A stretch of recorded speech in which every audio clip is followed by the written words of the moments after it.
അസ്സലാമു അലൈക്കും വറഹ്മത്തുള്ളാ. പ്രിയപ്പെട്ട കൂട്ടുകാരെ, എല്ലാവരും അറിയാൻ വേണ്ടി എൻ്റെ അറിവിലുള്ളിടത്തോളം കാര്യങ്ങൾ സമസ്തയുടെ പിളർപ്പുമായി ബന്ധപ്പെട്ട് ഇന്നേ വരെയുള്ള പശ്ചാത്തലങ്ങളൊക്കെ അത്യാവശ്യം പറയാം. ബാക്കി ബന്ധപ്പെട്ട കാര്യങ്ങളൊക്കെ വരും ദിവസങ്ങളിൽ നമുക്ക് തെളിവ് സഹിതവും മറ്റുമൊക്കെ ഇവിടെ വിശദീകരിക്കാം.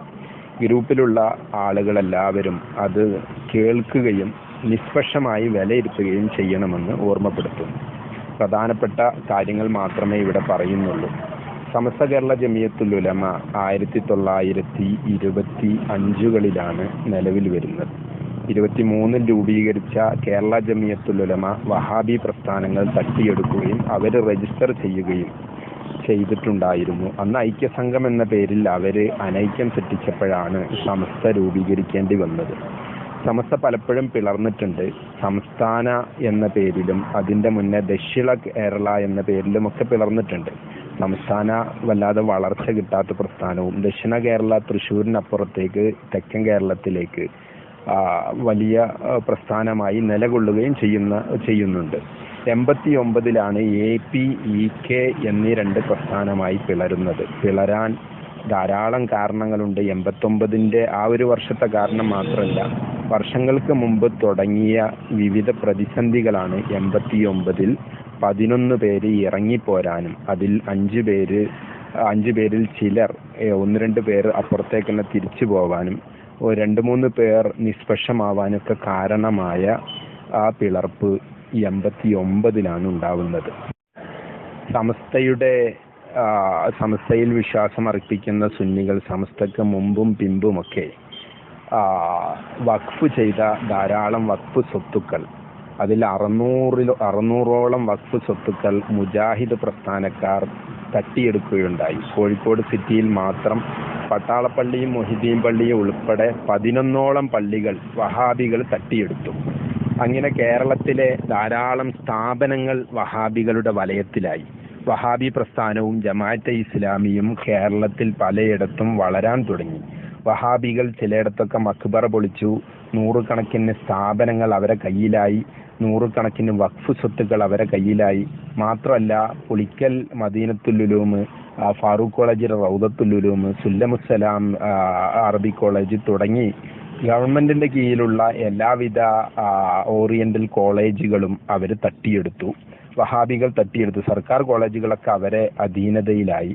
ഇങ്ങനെ സുന്നി 95% വരുന്ന സുന്നികളുടെ വോട്ട് മേടിച്ച് അധികാരത്തിലേറി മുസ്ലിം ലീഗിന്റെ തലപ്പത്ത് പല സ്ഥലത്തും എത്തിപ്പെട്ട സീതി ഹാജി പോലത്തെ പല ആളുകളും സുന്നികളെ അതിക്രൂരമായി പീഡിപ്പിക്കാനും കള്ളക്കേസും മറ്റുമായിട്ട് സ്ഥാപനങ്ങൾ പിടിച്ചെടുക്കാനും വന്നപ്പോഴാണ് സത്യത്തിൽ അത് ബന്ധപ്പെട്ട ഒരുപാട് ചർച്ചകളും അതിന് അക്ഷരത്തിലും അർത്ഥത്തിലും ലീഗ് എന്ന സമുദായ പാർട്ടി കൊടുക്കുന്ന പിന്തുണയുമാണ് ഒരു പിളർപ്പിലേക്ക് സമസ്തയെ എത്തിച്ചത് എന്നതാണ് സത്യം. വേറെയും പല കാരണങ്ങളുണ്ട്. പ്രധാന കാരണം അതാണ്.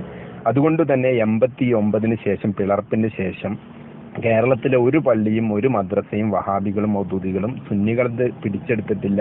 പിടിച്ചെടുക്കാൻ അവർക്ക് ഭയവുമാണ്. അതുവരെ കാടടക്കി വെടിവെക്കുന്ന രൂപത്തിൽ നടന്നു പിടിക്കലും സുന്നികളെ സ്വത്ത് കയ്യേറലും വഹാബികളുടെ ഒരു ഹോബിയായിരുന്നു എന്ന് നിങ്ങൾ കൂട്ടി വായിക്കുക.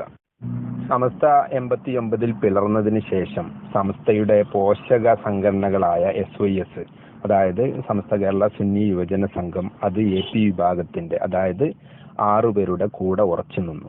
SSF എന്ന സമസ്തയുടെ വിദ്യാർത്ഥി സംഘടന അതും AP വിഭാഗത്തിന്റെ കൂടെ ഉറച്ചു നിന്നു. അതിന്റെ ഭൂരിഭാഗം വരുന്ന അനുയായികളും ഉറച്ചു നിന്നു. മാത്രമല്ല, സിറാജ് ദിനപത്രം, സുന്നി വോയിസ്, ദിസാല തുടങ്ങി പ്രസിദ്ധീകരണങ്ങളും എല്ലാം ഈ കാന്തപുരത്തിന്റെ കൂടെ ഉറച്ചു നിന്നു.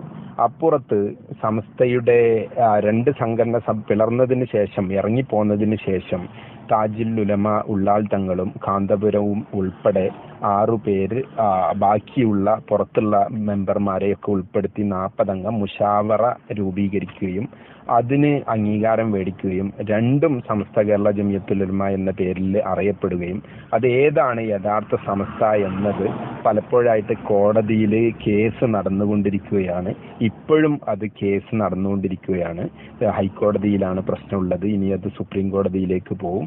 അങ്ങനെ അവിടെയൊക്കെ തീരുമാനമായാലേ സമസ്ത ആരുടേതാണ് ശരി എന്നുള്ളത് തിട്ടപ്പെടുത്താൻ കഴിയുകയുള്ളൂ. വർഷങ്ങളോളായിട്ട് ആ കേസ് കോടതിയിലാണ് ഉള്ളത്.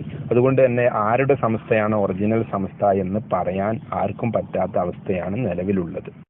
പിളർപ്പിന്റെ ആ പശ്ചാത്തലത്തിലുണ്ടായ ഒരു സംഭവമാണ് എറണാകുളത്തെ സമ്മേളനം. SYSന്റെ 35ാം വാർഷിക മഹാസമ്മേളനം എറണാകുളത്ത് വെച്ച് നടന്നത് മുടക്കാൻ ചില ആളുകൾ സമസ്തയിലെയും EK പക്ഷത്ത് അന്നുണ്ടായിരുന്ന പലരും മുടക്കാൻ പരമാവധി ശ്രമിക്കുകയും അത് മുടക്കാൻ വേണ്ടിയും സമസ്തയുടെ കീഴ്ഘടകമായ SYSനെ നിരോധിച്ചിട്ട് അവിടെ മഹല്ല് ഫെഡറേഷന് അംഗീകാരം കൊടുക്കാനും അതിനെ സമസ്തയുടെ പോഷക സംഘടനയായിട്ട് യുവസംഘടനയായിട്ട് അംഗീകരിക്കാനും ഉള്ള സർക്കുലറും ശ്രമങ്ങളും നടന്നപ്പോഴാണ് സമസ്തയ്ക്ക് എതിരിൽ കേസ് കൊടുത്തു എന്നുള്ള ആ വിഷയം പുറത്തു വരുന്നത്. TC ആക്കോട് എന്ന പണ്ഡിതനാണ് ആ കേസ് കൊടുത്തിരുന്നത്.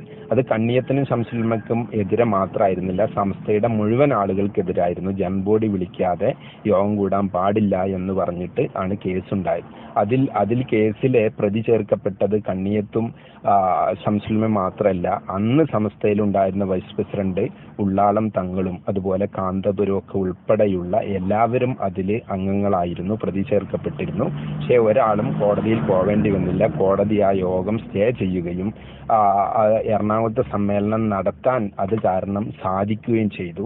അതുകൊണ്ടാണ് SYSന്റെ 40ാം വാർഷികവും 50ാം വാർഷികം 60ാം വാർഷികമൊക്കെ AP വിഭാഗം കൊണ്ടാടിയതും അത് വേറെ ഒരു SYS സമസ്ത കേരള എന്നില്ലാതെ വെറും സംയോജന സംഘം എന്ന പേരിൽ മാത്രം മറ്റൊരു SYS 25 വർഷം മുന്നേ EK വിഭാഗം രൂപീകരിക്കേണ്ടി വന്നതും അതിന്റെ 60ാം വാർഷികം എന്ന പേരിൽ ഇപ്പോൾ കാസർഗോഡ് വെച്ച് സമ്മേളനം നടത്തുകയും AP-ക്കാരെ മഹല്ലിൽ നിന്ന് അടിച്ച് പുറത്താക്കി പിണ്ടം വെക്കണമെന്ന് സമദ് പൂക്കോട്ടൂർ പ്രസംഗിക്കുകയൊക്കെ ചെയ്തത് ആ സമ്മേളനത്തിലാണ്. സത്യത്തിൽ അവരെ കയ്യിലുള്ള SYSന് വെറും 25 വർഷമേ ആയിട്ടുള്ളൂ.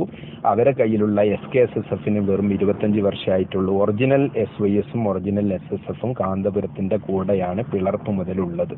ഈ വസ്തുത, ഏത് വസ്തുത, 26 കൊല്ലങ്ങളെ കൊണ്ട് എന്തും EK വിഭാഗത്ത് നേടി എന്നുള്ളത് ഞാൻ പലപ്പോഴും EK വിഭാഗത്തിലെ പല സുഹൃത്തുക്കളോടും നല്ല മനസ്സോടുകൂടെ ചോദിക്കാറുണ്ട്. അങ്ങനെ തീവ്രമായ മനസ്സോടുകൂടെ അല്ല. ഞാൻ ചിലപ്പോഴൊക്കെ പറയാറുണ്ട്, ഒരു A4 പേപ്പർ തരാം, ഒരു A4 പേപ്പർ EK വിഭാഗത്തിന്റെ ആൾക്കും ഒരു A4 പേപ്പർ AP വിഭാഗത്തിന്റെ ആളും പിടിക്കട്ടെ, എന്നിട്ട് കഴിഞ്ഞ 89-ൽ പിളർന്നതിന് ശേഷം ഉണ്ടായ അനുഭവം ഒരു തലക്കെട്ടിൽ എഴുതണം.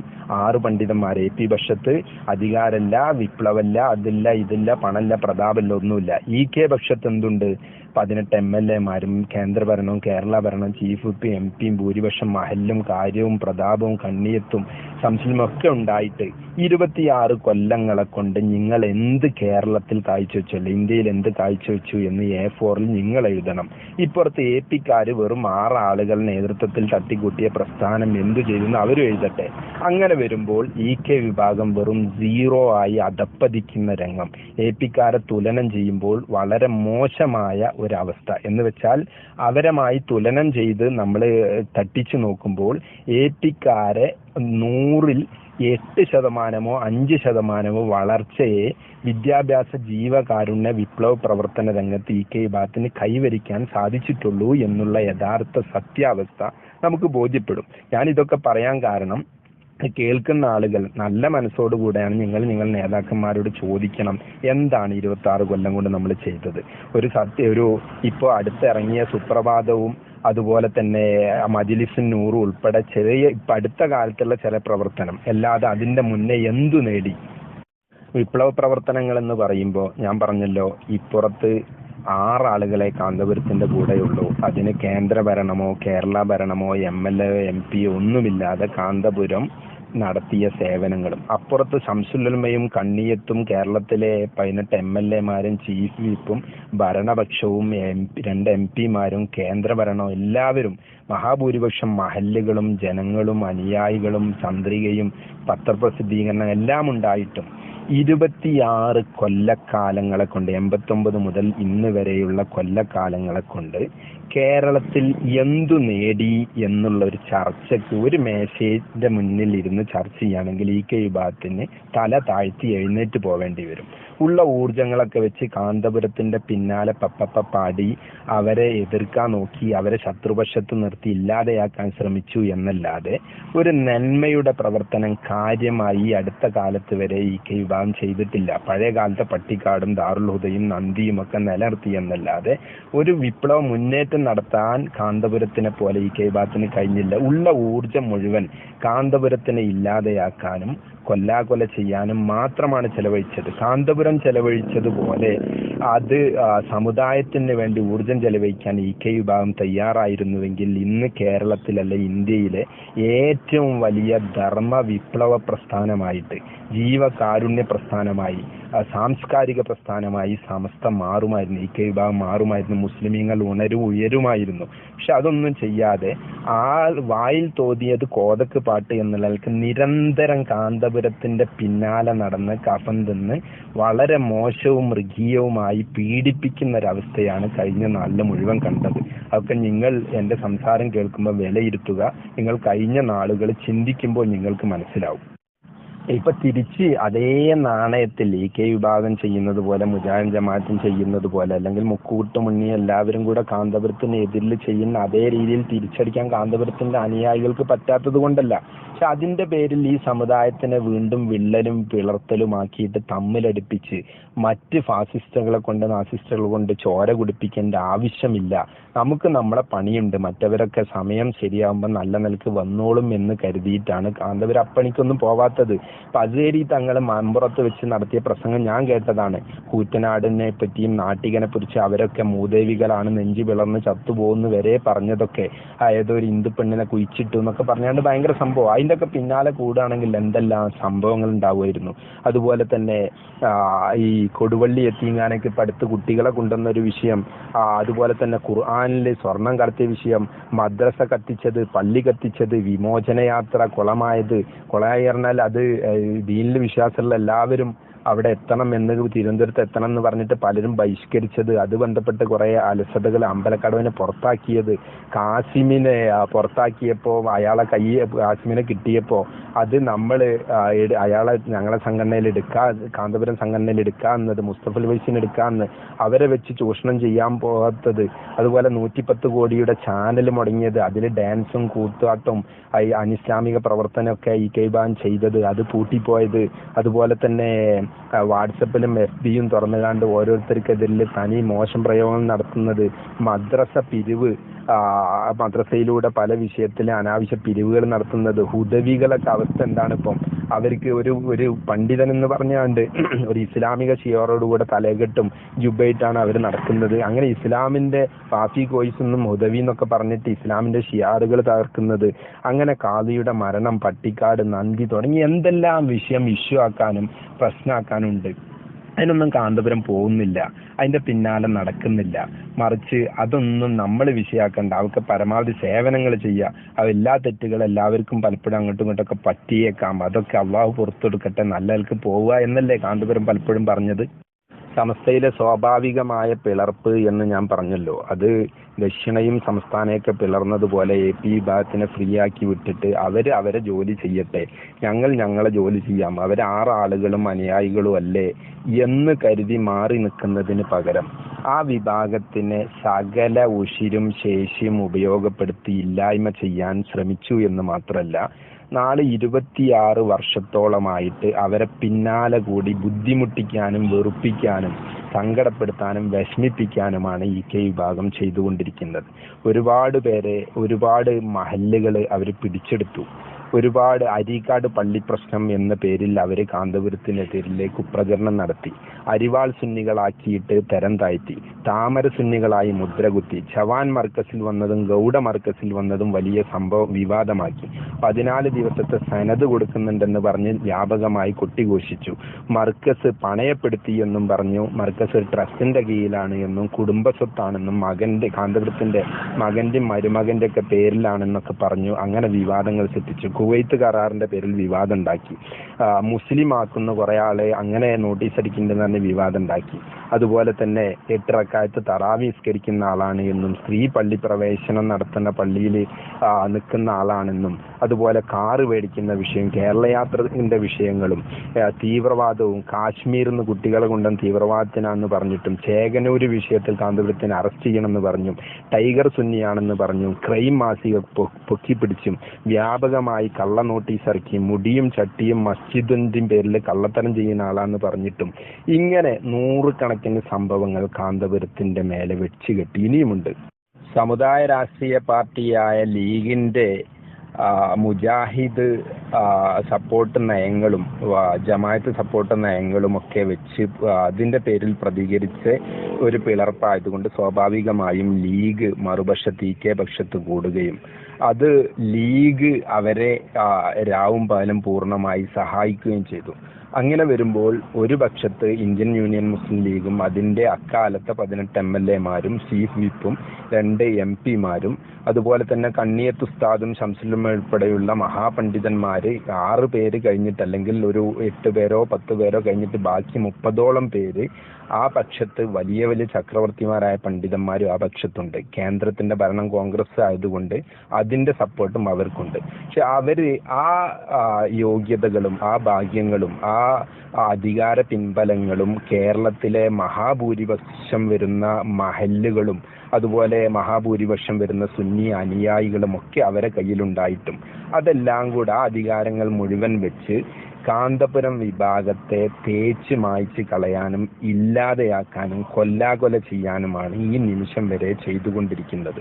അല്ലാതെ ആ ഊർജങ്ങൾ വെച്ചിട്ട് സമുദായത്തിന് സേവനം ചെയ്യാൻ ആ സംഘടന ഇ.കെ. വിഭാഗം എന്ന സംഘടനയ്ക്ക് സാധിക്കുന്നില്ല എന്നുള്ളത് ഒരു വേദനാജനകമായ സത്യമാണ്. നമ്മളെല്ലാവരും അത് അംഗീകരിക്കേണ്ട ഉൾക്കൊള്ളേണ്ട ഒരു സത്യമാണ്. ഞാനത് വിശദീകരിച്ച് പറയാം. ഇത്രയൊക്കെ എതിർപ്പുകൾ ഉണ്ടായിട്ടും കാന്തപുരം ചെറിയൊരു ശക്തി വൻ ശക്തിയായി വളരുന്നു എന്നതിൽ വലിയൊരു കൗതുകമുണ്ട്. കാരണം ഒരു പക്ഷത്ത് ലീഗും ഇ.കെ. വിഭാഗം എല്ലാവരും മുജാഹിദും ജമാഅത്തും സകല കുലാവി സംഘടനകളും എതിർത്തിട്ടും കാന്തപുരം അത് നിസാരമായി ചിരിച്ചു തള്ളിയിട്ട് വീണ്ടും വീണ്ടും വളരുന്നു എന്നുള്ളതിൽ പടച്ച റബ്ബിന്റെ വലിയ ഔദാര്യമുണ്ട്, വലിയ സഹായമുണ്ട്. കാന്തപുരത്തിന്റെ ഹിമ്മത്തും തവക്കുലുമാണ് അള്ളാഹുവിന്റെ സഹായത്തിന് കാരണം. സത്യസന്ധതയാണ് അതിന്റെ കാരണം എന്ന് ഞാൻ ഉറച്ചു വിശ്വസിക്കുന്നു. അത് സമദാനി മുമ്പ് പറഞ്ഞത്ര അള്ളാന്റെ ഖദറിൽ വിശ്വസിക്കുന്നു. ഇത്രയൊക്കെ ദുർബല പ്രസ്ഥാനമായിട്ടും ഇത്രയൊക്കെ വളർച്ച ഉണ്ടാവാൻ കാരണം അള്ളാന്റെ സഹായമാണെന്ന് സമദാനി പലപ്പോഴും പറയാറുണ്ട് എന്ന് കേട്ടിട്ടുണ്ട്. എന്തായാലും കണ്ണിയത്ത് ഇപ്പൊ അപ്പുറത്ത് കണ്ണിയത്ത് ശംസുലുമയൊക്കെ നേതൃത്വം എടുക്കുന്ന ഒരു സംഘടന, ആ കണ്ണിയത്തും ശംസുലുമയൊക്കെ ജീവിച്ചിരിക്കുന്ന കാലത്ത് നേരെ വൈസ് പ്രസിഡന്റ് ആയിരുന്നത് താജുലുമ ഉള്ളാൽ തങ്ങളായിരുന്നു, ജോയിന്റ് സെക്രട്ടറി ആയിരുന്നത് കമറുലുമ കാന്തപുരം ഉസ്താദ് ആയിരുന്നു. അവരെ കാലശേഷം ആ പിളരാതെ ഉണ്ടായിരുന്നെങ്കിൽ ഇന്ന് സംസ്ഥാന പ്രസിഡന്റ് സെക്രട്ടറി ഒക്കെ പിന്നീട് ആവേണ്ടിയിരുന്നത് ഉള്ളാൽ തങ്ങളും കാന്തപുരമാണ്. അവര് പിളർന്ന് അതിൽ നിന്ന് ഇറങ്ങി പോന്നപ്പോൾ പിന്നെ കാന്തപുരത്തിന് വിവരമില്ല, അതുപോലെ തന്നെ ഉള്ളാൽ തങ്ങൾക്ക് വിവരമില്ല, ഉള്ള താജുലുമല്ല പൂജമുലമയാണ്, കാന്തപുരം വിവരമില്ലാത്ത പടു ജാഹിലാണ്, കള്ളനാണ്, കൊള്ളക്കാരനാണ് എന്നൊക്കെ ഒരു ഉപ്പയുടെ പ്രായത്തിനേക്കാളും കൂടുതലുള്ള ആ താടി നിറച്ച മഹാമനുഷ്യന്റെ പേരിൽ അത്രത്തോളൊക്കെ പറയുമ്പോൾ ഒരു ഇത്തിരിയെങ്കിലും അള്ളാഹിനെ ഓർക്കണ്ടേ? ഇത്തക്കുള്ളൂ, അള്ളാഹ്ക്ക് തക്കുവയുണ്ടേ, ആ തക്കുവയോടുകൂടെ വേണ്ട പറയാൻ. അള്ളാഹ് വലിയൊരു സഹായം കാന്തപുരത്തിന് ചെയ്തിട്ടുണ്ട്, ഉറപ്പാണ്. കാരണം മുസ്ലിം ലീഗിന്റെ എതിരിൽ വന്ന എല്ലാവരും നശിച്ചിട്ടുള്ള INL, PDP, അഖിലേന്ത്യാ league, MDP, ISS, STPI, welfare ആരും ക്ലച്ച് പിടിച്ചിട്ടില്ല. അതേസമയം കാന്തപുരം മാത്രമാണ് ലീഗിനെ വരച്ച വരയിൽ നിർത്തിയതും ലീഗിന് എതിരിൽ ശബ്ദമുയർത്തിയതും ലീഗിനെ കൊണ്ട് പലപ്പോഴും തിരുത്തിപ്പിച്ചതൊക്കെ കാന്തപുരാണ്. അതിൽ ഒരു തർക്കമില്ല. അത് അധികാരത്തിന് വേണ്ടിയോ വാദത്തിന് വേണ്ടി പറയല്ല. ഈ മറ്റുള്ള സംഘടനയൊക്കെ നശിച്ചപ്പോഴും കാന്തപുരം ഈ ചെറിയ ന്യൂനപക്ഷമായ പ്രസ്ഥാനം വലിയ വിവേകത്തോടുകൂടി വലിയ വളർച്ച പ്രാപിക്കാൻ അള്ളാഹുവിന്റെ സഹായം പ്രത്യേകിച്ച് ഉണ്ടായിട്ടുണ്ട് എന്നുള്ളത് സത്യമാണ്. വർഷങ്ങളോളം കാന്തപുരത്തിന്റെ പിന്നാലെ മോശം ചിത്രീകരണവുമായിട്ട് കാന്തപുരത്തിന്റെ മതവിരോധിയായും കള്ളനും കൊള്ളക്കാരനും കൊള്ളരുതാത്തവനുമായിട്ട് ചിത്രീകരിക്കുന്നതിന് പകരം അദ്ദേഹം ചെയ്യുന്നതിന്റെ ഒരു 10 ഇരട്ടി കാര്യങ്ങൾ ഇപ്പുറത്ത് ചെയ്യുകയല്ലായിരുന്നു വേണ്ടിയിരുന്നത്. അതൊന്നും ചെയ്യാതെ ഈ സമുദായത്തെ എന്നും ക്രൂരന്മാരും കള്ളന്മാരും ആക്കിയിട്ട് എന്ത് നേടി? എന്താണ് അതുകൊണ്ടൊക്കെ നേടിയത്? കാന്തപുരം അതിലൊന്നും ശ്രദ്ധ കൊടുക്കാതെ തടിച്ചു വളർന്നു ഇന്ന് ആഗോളതലത്തിൽ തന്നെ വലിയ ആളായി മാറി. ഇപ്പോഴും കാന്തപുരത്തിനെ കൊല്ലാകൊല ചെയ്യാൻ വേണ്ടി നടക്കുന്ന ഒരു സ്ഥിതിവിശേഷം വളരെ മോശമാണ്. ഈ സമുദായത്തിനോടുള്ള സ്നേഹമുണ്ടെങ്കിൽ വളരെ വലിയ ജീവകാരുണ്യ പ്രവർത്തനങ്ങളും ആളും അന്തസ്സും അധികാരവും പണവും പ്രതാപവും വെച്ച് നടത്താൻ കെ വിഭാഗം തയ്യാറാവുന്ന പക്ഷം കേരളത്തിലെ മുസ്ലിമീങ്ങൾക്ക് വലിയ വളർച്ചയും ഉയർച്ചയും ഉണ്ടാവുമെന്നാണ് ഞാൻ ചിന്തിക്കുന്നത്. അത് പറയാനുണ്ടായിരുന്ന കാരണം ഈ കണ്ട കാലം മുഴുവൻ കാന്തപുരം ചെയ്ത സേവന പ്രവർത്തനങ്ങളും കൂടെ നമ്മളൊന്ന് വിലയിരുത്തുമ്പോൾ നമുക്ക് മനസ്സിലാവും. കാശ്മീർ മുതൽ ഇങ്ങോട്ട് കന്യാകുമാരി വരെ കേരളത്തിന്റെ അവസ്ഥകളൊക്കെ നമുക്കറിയാലോ. മൈദിനും മർക്കസും സിറാജുൽ ഹുദയും നോളജ് സിറ്റിയൊക്കെ ഉൾപ്പെടെ പല സംഗതിയും കാന്തപുരം ചെയ്യുന്നത്. ആയിരക്കണക്കിന് യത്തീംകുട്ടികളെ, അഗതി അനാഥ മക്കളെ വളർത്തുന്നത്, മുത്തലിമീങ്ങളെ വളർത്തുന്നത്, നൂറുകണക്കിന് സഹായി പോലത്തെ നൂറുകണക്കിന് സേവന പ്രവർത്തനം ചെയ്യുന്നത്, RCCയിൽ ക്യാൻസർ ബാധിച്ചവർക്ക് പാർപ്പിടമൊരുക്കുന്ന തുടങ്ങിയിട്ട് വലിയ വലിയ പദ്ധതികൾ കാന്തപുരം 300 കോടിയുടെയും 500 കോടിയുടെയും 100 കോടിയുടെയും ഒക്കെ നടപ്പിലാക്കുന്നതും ആയിരക്കണക്കിന് കോടികളുടെ പ്രവർത്തനം ഇവിടെ നടപ്പിലാക്കിയതൊക്കെ എല്ലാവരും കാണുന്നതല്ല. ഇത്രയും എതിർപ്പുകൾ സഹിച്ചിട്ട് അത്രയും എതിർപ്പുകളെ തരണം ചെയ്തിട്ടാണ് കാന്തപുരം ഇതൊക്കെ ചെയ്യുന്നത്. മറുപക്ഷത്തിന് ഒരു എതിർപ്പുമില്ല, ഒരു തരണം ചെയ്യേണ്ട ആവശ്യമില്ല, അധികാരവും ആളും ബലവും ഒക്കെ ഉണ്ടായിട്ടും എന്തുകൊണ്ട് ഇതൊന്നും ചെയ്യാതിരിക്കുന്നു എന്നത് വലിയൊരു കൗതുകമാണ് എന്നാണ് ഞാൻ പറയുന്നത്. 35-ലേറെ രാജ്യങ്ങൾ കാന്തപുരം സന്ദർശിച്ച് അവിടെയൊക്കെ അംഗീകാരം നേടി, അവിടെയൊക്കെ ഇസ്ലാമിക് ഓർഗനൈസേഷൻ സമ്മേളനങ്ങളും സംഘടനകളൊക്കെ രൂപീകരിച്ച് അവിടെയുള്ള പരിപാടിയിലൊക്കെ പങ്കെടുത്ത് അവിടുത്തെ ധനസഹായങ്ങളൊക്കെ കേരളത്തിലെ ഇസ്ലാമിലേക്ക്, ഇന്ത്യൻ ജനതയിലേക്ക് കൊണ്ടുവന്ന് ഇവിടൊക്കെ ജീവകാരുണ്യ പ്രവർത്തനം നടത്തി. ഉത്തരേന്ത്യയിലും കഴിഞ്ഞ ദിവസം മുജാഹിദ് സമ്മേളനത്തിൽ BJPയുടെ നേതാവ് പറഞ്ഞല്ലോ, കാന്തപുരം എന്ന് പേര് പറയാതെ കേരളത്തിലെ പണ്ഡിതൻ അവിടെ ഗുജറാത്തിലൊക്കെ ചെയ്യുന്ന ഏറ്റവും വലിയ വിദ്യാഭ്യാസ സ്ഥാപനങ്ങൾ നടക്കുന്ന അയാളാണെന്നൊക്കെ പറഞ്ഞല്ലോ. ഗുജറാത്തിൽ പോലും ഇസ്ലാമിക മുസ്ലിം മക്കൾക്ക് മതഭൗതിക വിദ്യാഭ്യാസം ഇല്ല.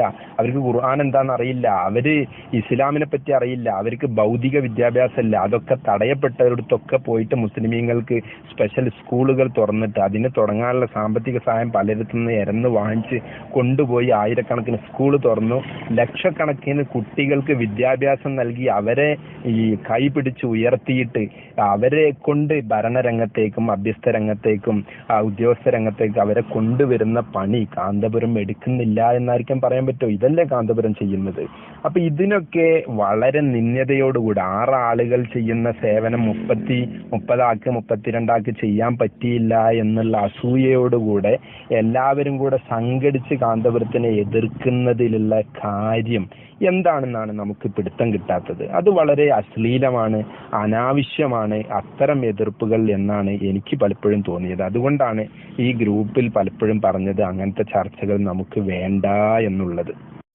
കാന്തപുരം കാശ്മീരിൽ മാത്രം ചെയ്യുന്ന പ്രവർത്തനം, കാശ്മീരിന്റെ മക്കളെ ഇവിടെ കൊണ്ടുവന്ന് മർക്കസിൽ 200-ഉം അതിലധികം കുട്ടികളെ കൊണ്ടുവന്ന് പഠിപ്പിച്ചപ്പോൾ തീവ്രവാദം വളർത്താൻ കൊണ്ടുവരുന്നവരാണെന്ന് പറഞ്ഞ് കളിയാക്കിയിരുന്നു. പലരും പത്രസമ്മേളനം നടത്തിയിരുന്നു. കാശ്മീരിൽ മാത്രം 10-20 സ്കൂൾ കാന്തപുരം സ്ഥാപിച്ചു. ഇന്ത്യയുടെ 21ഓളം സംസ്ഥാനങ്ങളിൽ സുന്നി വിദ്യാഭ്യാസ ബോർഡിന്റെ മദ്രസകളും ഇംഗ്ലീഷ് മീഡിയം സ്കൂളുകളും ഭവന പദ്ധതികളും കിണർ പദ്ധതികളും കാന്തപുരം നടപ്പിലാക്കിക്കൊണ്ടിരിക്കുന്നു. അതിന്റെ തെളിവുകളൊക്കെ വേണം വരും ദിവസങ്ങളിൽ ഞാൻ ഓരോന്നായി ഇങ്ങോട്ട് തരാം. ഇതൊക്കെ ചെയ്യുന്നതിന്റെ പുറമെ കാന്തപുരം കേരളത്തിൽ ചെയ്യുന്ന പ്രവർത്തനം എല്ലാവർക്കും അറിയുന്നതല്ലേ. 100 കണക്കിന് പ്രവർത്തനം കാന്തപുരം ചെയ്യുന്നുണ്ട് എന്നുള്ളത് ഉറപ്പന്നല്ലേ. ആയിരക്കണക്കിന് കിണറുകൾ കുഴിച്ചിട്ടുണ്ട് എന്നുള്ള ഉറപ്പന്നല്ലേ. 2000-ഓളം പള്ളികൾ കാന്തപുരം സ്ഥാപിച്ചു എന്നുള്ള ഉറപ്പൻ എല്ലാവർക്കും അറിയുന്നതല്ലേ. അതുപോലെ തന്നെ കാന്തപുരം 100 കണക്കിന് സ്ഥാപനം, ഇതിനും മർക്കസൊക്കെ പോലത്തെ സ്ഥാപനങ്ങൾ, അതിൽ LLB college, medical college, Unani college, അങ്ങനെ യത്തീംഖാന, അഗതി മന്ദിരം, അനാഥ മന്ദിരം, പിന്നെ അംഗമതിര മൂഖ വിദ്യാലയങ്ങൾ, അങ്ങനെ സ്പെഷ്യൽ വിദ്യാലയങ്ങൾ ഉൾപ്പെടെ ഇംഗ്ലീഷ് മീഡിയം ഒക്കെ ഉൾപ്പെടെ ഈ സുന്നികൾ ഉൾപ്പെടെയുള്ള സമുദായത്തെ, മുസ്ലിം സമുദായത്തെ, കാന്തപുരത്തിന്റെ എല്ലാ സ്ഥാപനവും അംഗീകാരമുള്ളതും അല്ലാത്തതിലൊക്കെ ഏത് കുട്ടികൾക്കും വന്ന് പഠിക്കാൻ പറ്റുന്ന സ്ഥാപനങ്ങളാണല്ലോ. മർക്കസിലൊക്കെ എത്രയോ അന്യ മതക്കാരും മുസ്ലിം മറ്റുള്ള സംഘടന എല്ലാവരും ഉണ്ടല്ലോ. എത്രത്തോളം മൈദിൻ ഖലീൽ തങ്ങൾ മലപ്പുറം ഏറ്റവും വലിയ സ്ഥാപനമല്ലേ. ആ സ്ഥാപനത്തിൽ പോലും ഇപ്രാവശ്യം MSF ആണ് അവിടെ വിദ്യാർത്ഥി പ്രസ്ഥാനം ലീഡ് ചെയ്യുന്നത്. അത്രക്കും മറ്റുള്ള എല്ലാവരും അതിലുണ്ട്. ഏറ്റവും വലിയ ഇംഗ്ലീഷ് മീഡിയം ഒക്കെ മൈദിനിലല്ലേ. ഇങ്ങനെ എല്ലാവർക്കും ഉപകരിക്കുന്ന ഒരുപാട് പദ്ധതികൾ കാന്തപുരത്തിന്റെ കീഴിൽ കേരളത്തിൽ നടപ്പിലാക്കിക്കൊണ്ടിരിക്കുന്നുണ്ട്. അതിന് ഏത് കുതന്ത്രക്കാര് എങ്ങനെ അത് മുടക്കാൻ ശ്രമിച്ചാലും അവിടെ ഒന്നും മൈൻഡ് ചെയ്യാതെ, അങ്ങോട്ടൊന്നും ശ്രദ്ധ കൊടുക്കാതെ കാന്തപുരം തന്നെ ഏൽപ്പിച്ച പണിയുമായി നടക്കുകയാണ്. അത് അബ്ദുള്ള പലപ്പോഴും മാധ്യമത്തിൽ പറഞ്ഞിട്ടുണ്ട്. പല മുജാഹിദ് നേതാക്കന്മാരെ അംഗീകരിച്ചാണ്. ഇബാദത്തിന്റെ ആളുകൾക്കും നന്നായി അറിയുന്ന സത്യങ്ങളാണ്. പക്ഷെ അതൊന്നും ആരും പുറത്തു പറയുന്നില്ല എന്ന് മാത്രം. ഇതിന്റെ ഒക്കെ പുറമെ നോളജ് സിറ്റി എന്നൊന്നില്ല എന്ന് പറഞ്ഞ് അതിന്റെ സാമ്പത്തികം മുടക്കാനും അതിനെ കേസ് കൊടുത്തിട്ട് ഇല്ലാതെയാക്കാൻ, അവിടെ എലിയും പുലിയും വലിയ കരടിയും കടുവയും തേക്കും വീട്ടിയുണ്ടെന്ന് പറഞ്ഞ് കള്ളക്കേസ് കൊടുത്ത് അത് മുടക്കാൻ നോക്കി. അതുപോലെ തന്നെ മോദി സ്തുതിയുടെ ആളാണ് കാന്തപുരം എന്ന് പറഞ്ഞു പരത്തി രാജഗോപാൽ മർക്കസിൽ വന്നത് വിവാദമാക്കി. പൊന്മളയും പേരോടും ഒരു ഗ്രൂപ്പുകളാണ്, വെവ്വേറെ ഗ്രൂപ്പുകളാണെന്ന് പറഞ്ഞു. സ്വലാത്ത് നഗറിനെതിരിൽ വ്യാപകമായി പ്രതിഷേധം സൃഷ്ടിച്ചു. സൂഫി സമ്മേളനം വലിയൊരു സംഭവമാക്കി, അത് കാന്തപുരത്തിനെതിരിൽ നിർത്തി. ഗുജറാത്ത് സമ്മേളനം വിഷയമാക്കി. പിടിച്ചടക്കല് വ്യാപകമായി. 8 പേരെ ക്രൂരമായി കൊന്നു. കള്ളക്കേസിൽ കുടുക്കി കുപ്രചരണം അയച്ചുവിട്ടു. സോഷ്യൽ മീഡിയയിലൂടെ പല പേരിലും FBയും മറ്റുമൊക്കെ ഉണ്ടാക്കി വളരെ കുപ്രചരണം നടത്തി. അതുപോലെ തന്നെ വഹാബികളുടെ കൂട്ടുപിടിച്ച് കണ്ട് APക്കാരെ ഒതുക്കാൻ നോക്കി. ഫണ്ടുകൾ ഒരുപാട് മുടക്കാൻ നോക്കി. അറബികളെ ഒതുക്കാൻ നോക്കി. അതുപോലെ ബഹിഷ്കരിക്കാൻ നോക്കി. ലീഗിന്റെ ഉൾപ്പെടെയുള്ള പല രാഷ്ട്രീയക്കാരും നേതാക്കളും മന്ത്രിമാരും മർക്കസിന്റെയും APക്കാരും സമ്മേളനങ്ങൾ ബഹിഷ്കരിച്ചു. ഹജ്ജ് കമ്മിറ്റിയിലും വഖഫ് ബോർഡിലും പ്രാതിനിധ്യം കൊടുക്കാതെ പീഡിപ്പിച്ചു. ഗേറ്റ് മുടക്കി, കമേലിയ മുടക്കി. അങ്ങനെ ഒരുപാട് സംഭവങ്ങൾ. പിണ്ടം വെക്കാൻ വേണ്ടി പറഞ്ഞു, പെർമിഷൻ മുടക്കാൻ നോക്കി, വ്യാജരേഖകൾ കെട്ടിച്ചമച്ചു. ഇങ്ങനെ 100 കണക്കിന് വിഷയമാണ് 26 കൊല്ലം കൊണ്ട് വിഭാഗം APക്കാർക്ക് എതിരിൽ സൃഷ്ടിച്ചത്. അതേസമയം തിരിച്ച് അതുപോലത്തെ ഒരു കാര്യങ്ങളും തിരിച്ചടിക്കാതെ, ആ സ്വഭാവം സ്വീകരിക്കാതെ ജീവകാരുണ്യ പ്രവർത്തന മേഖലയിൽ കാന്തപുരവും അവരുടെ ആളുകളും മുഴുകുകയായിരുന്നു. വളരെ വലിയ വിപ്ലവ പ്രവർത്തനങ്ങളാണ് കാന്തപുരം 26 കൊല്ലം കൊണ്ട് കേരളത്തിൽ, ഇന്ത്യയിൽ ലോകാടിസ്ഥാനത്തിൽ നടപ്പിലാക്കിയത്. ഇന്ത്യയിലെ മുമ്പൊക്കെ രാഷ്ട്രീയക്കാരില്ലാതെ, മുസ്ലിം ലീഗിന്റെ ആളുകളില്ലാതെ ഒരു വലിയ മന്ത്രിയെയോ MLAയോ പ്രധാനമന്ത്രിയോ കാണാൻ പറ്റാത്തൊരവസ്ഥ ഒരു കാലത്തുണ്ടായിരുന്നു. ഇപ്പോ പണ്ഡിതന്മാർക്ക് തലയെക്കെട്ട് കെട്ടി ഏത് പ്രധാനമന്ത്രിയെയും ചെന്ന് കാണാൻ പറ്റിയ ഒരു അവസ്ഥയിലേക്ക് കാന്തപുരം ഈ സമുദായത്തെ ഉയർത്തി. മുസ്ലിമീങ്ങൾക്ക്, പ്രത്യേകിച്ച് മുസ്ലിയാക്കന്മാർക്ക്, സുന്നികൾക്ക് ഒരു അന്തസ് ഉണ്ടാക്കിയത് കാന്തപുരാണ്. കാന്തപുരം അതുപോലെ തന്നെ മുജാഹിദിനും ജമാഅത്ത് ഇസ്ലാമിക്കെതിരെ നിരന്തരം സംവാദങ്ങളും മുഖാമുഖങ്ങളും ഇറക്കിയിട്ട് അവരെ വളർച്ച പരിധിയിലേറെ തടഞ്ഞത് കാന്തപുരാണ്. മാത്രല്ല കാന്തപുരം ലോകത്തിന്റെ ശ്രദ്ധ കേരളത്തിലേക്ക് ക്ഷണിക്കുകയും അറബി രാജ്യങ്ങളിൽ നിന്നൊക്കെ ഒരുപാട് അറബി രാജാക്കന്മാരിൽ നിന്നും അവിടുത്തെ പണക്കാരിൽ നിന്നും പണം കൊണ്ടുവന്ന്, പള്ളിയും പണവും മറ്റും കൊണ്ടുവന്ന് ഇവിടെ മുസ്ലിമീങ്ങൾക്ക് വലിയ വളർച്ചയും സ്ഥാപനങ്ങളൊക്കെ ഉണ്ടാക്കിയ കാന്തപുരാണ്. ജീവകാരുണ്യ പ്രവർത്തനം ഒരുപാട് ചെയ്യുന്ന കാന്തപുരം മറ്റാരും ചെയ്യുന്നില്ല എന്നല്ല, കാന്തപുരം ചെറിയൊരു ശേഷി ഉപയോഗിച്ച് ചെയ്യുന്നതിന്റെ 10-1 പോലും ചെയ്യാൻ മറ്റുള്ളവർക്ക് കഴിയുന്നില്ല എന്നുള്ളതാണ് സത്യം. അഗതി അനാഥ മന്ദിരങ്ങൾ എത്രയാണുള്ളത്, മുത്തല്ലിമീങ്ങൾക്ക് ദർസും സംവിധാനങ്ങളൊക്കെ എത്രയാണ് ഉണ്ടാക്കിയത്. അതുപോലെ തന്നെ ഇപ്പോൾ രാഷ്ട്രീയക്കാര്, അത് ഭരണപക്ഷങ്ങള് മുസ്ലിമീങ്ങൾക്ക് അധികാരങ്ങൾ കൊടുക്കുന്നുണ്ടെങ്കിൽ, സ്ഥാപനങ്ങൾ കൊടുക്കുന്നുണ്ട്, അത് മുജാഹിദിന് മാത്രമല്ല സുന്നികൾക്കും കിട്ടാൻ തുടങ്ങിയത് കാന്തപുരത്തിന്റെ ഇടപെടലിന് ശേഷമാണെന്ന് ആർക്കാണ് അറിയാത്തത്. അതുപോലെ തന്നെ ഇവിടുത്തെ യുനാനി കോളേജുകളും മെഡിക്കൽ കോളേജുകളും മറ്റൊക്കെ സ്ഥാപിച്ചതും യൂണിവേഴ്സിറ്റി ഉൾപ്പെടെയുള്ള സ്ഥലങ്ങളിലൊക്കെ പാഠ്യപദ്ധതി നമ്മൾ സുന്നികൾക്കെതിരെ ആയപ്പം അതിനെതിരെ യൂണിവേഴ്സിറ്റി മാർച്ചുകൾ സംഘടിപ്പിച്ചതൊക്കെ കാന്തപുരല്ലേ? ആഗോളതലത്തിൽ ഇന്ത്യയുടെ കേരളത്തിന്റെ ശബ്ദം എത്തിച്ചതും, അതുപോലെ പത്രമാധ്യമങ്ങളിൽ ഇസ്ലാമിക ശ്രദ്ധ ചർച്ചയാക്കിയതും, അതുപോലെ തന്നെ LLB കോളേജ്, യുനാനി കോളേജും പ്രബോധന പ്രവർത്തനം ഒക്കെ കാന്തപുരം എന്തെല്ലാം ചെയ്തു? ചെറിയ കാര്യങ്ങളാണോ കാന്തപുരം ചെയ്തു കൂട്ടിയത്? ഇത്രയൊക്കെ ചെയ്യുന്ന ഒരു മഹാപണ്ഡിതനെ എന്തിന് തൊലി ഉരിഞ്ഞ് വിമർശിക്കാൻ ശ്രമിക്കണം? അയാൾ ചെയ്യുന്നതിന്റെ 10 ഇരട്ടി ഇപ്പുറത്ത് ചെയ്യുകയല്ലേ വേണ്ടത്? അയാൾ നോളജ് സിറ്റി 120 ഏക്കർ സ്ഥലത്ത് 300 കോടി 600 കോടിയിൽ വലിയ സ്ഥാപന സമുച്ചയങ്ങൾ, വിദ്യാഭ്യാസ പദ്ധതികൾ ഉണ്ടാക്കുമ്പോൾ അതിന് എന്തിനു പിണ്ടം വെക്കണം? അതിന് എന്തിന് സ്റ്റേ മേടിച്ചു EK വിഭാഗം? അതെന്തിനു മുടക്കാൻ നോക്കി EK വിഭാഗം? നിങ്ങൾ ഓരോരുത്തരും കാന്തപുരത്തിന്റെ പ്രഭാഷണങ്ങളും CD-കളും പുസ്തകങ്ങളും കാന്തപുരം വിഭാഗം ഇറക്കുന്ന പ്രസിദ്ധീകരണങ്ങളൊക്കെ വായിക്കണം. ഇന്നലെ കടപ്പുറത്ത് ഒരു വലിയ സമ്മേളനം നടന്നു, മീലാദ് കോൺഫറൻസ്. ഞാൻ അതിന് പോയിരുന്നു. കാന്തപുരം EK വിഭാഗത്തിന്റെ ഒരു ഇറച്ചി തിന്നൽ അവിടെ നടത്തിയില്ല, ഒരാളും നടത്തിയില്ല. കാന്തപുരത്തിന്റെ സമ്മേളനങ്ങളും മർക്കസിന്റെ സമ്മേളനങ്ങളും SYSന്റെയും SSFന്റെ സമ്മേളനങ്ങളൊക്കെ നിങ്ങൾ CD പുറത്തുണ്ടാവില്ല, നിങ്ങൾ എടുത്തോളൂ. അല്ലെങ്കിൽ അത് ഒപ്പിയെടുക്കുന്നവർ പലരും ഉണ്ടാവുമല്ലോ. എന്തെങ്കിലും നിങ്ങൾ കൊണ്ടുവരും, ഒരു അനാവശ്യ വിമർശനമോ അനാവശ്യമായ ഇറച്ചി തിന്നലോ കഫം തിന്നലോ മലം തിന്നലോ എന്തെങ്കിലും അവിടെ നടക്കുന്നുണ്ടോ? ഇല്ല. അതേസമയം EK വിഭാഗത്തിന്റെ സമ്മേളനങ്ങളുടെയും പ്രസിദ്ധീകരണങ്ങളുടെയും CD-കളും ബുക്കുകളും ഒക്കെ ഒന്ന് പരിശോധിക്കാൻ ഈ മാന്യ കേൾവിക്കാർ മുഴുവൻ ഒന്ന് തയ്യാറാണ്. അപ്പം നിങ്ങൾക്കറിയാം ഓരോരുത്തരുടെ സംസ്കാരത്തിന്റെ ഓരോ അവസ്ഥകളൊക്കെ, ഓരോ കാറ്റഗറി നമുക്ക് തിരിച്ചറിയാൻ കഴിയും. ഞാൻ പറയുന്ന EK വിഭാഗത്തിന് കാന്തപുരത്തെ കൊന്നു തിന്നാതെ ഒരു സമ്മേളനം വിജയിക്കില്ല. അവിടെ നടക്കുന്ന മുഴുവൻ സൗണ്ടുകളുടെയും മുഴുവൻ പ്രഭാഷണങ്ങളുടെയും മുഴുവൻ വിഷയങ്ങളുടെയും അളവെടുക്കുകയാണെങ്കിൽ അതിന്റെ 60-70% കാന്തപുരം വിരോധം മാത്രമാണ് ഉണ്ടാവാറ്. മുജാഹിദിനെ പറയലോ, ജമാഅത്തിനെ പറയലോ, ദക്ഷിണനെ പറയലോ, സംസ്ഥാനം പറയലോ ഒന്നല്ല അവിടെ ഉണ്ടാവില്ലേ. അല്ല ഫാസിസത്തിന് നാസിസത്തിനൊന്നും പറയല്ല. കാന്തപുരത്തിനെ കൊന്നു തിന്നല് മാത്രമാണ് EK വിഭാഗത്തിന്റെ മിക്കാൽ വരുന്ന ഊർജവും ചെലവഴിക്കുന്നത്. അങ്ങനെ കാന്തപുരം ഒന്നൊരു ശക്തി ഇല്ലെങ്കിൽ അവർക്ക് സമ്മേളനം തന്നെ വിജയിക്കില്ല എന്നാണ് എൻ്റെ അഭിപ്രായം. ഇത്രത്തോളം തരം താഴേണ്ട ആവശ്യം എന്താണ് ആ വിഭാഗത്തിന്?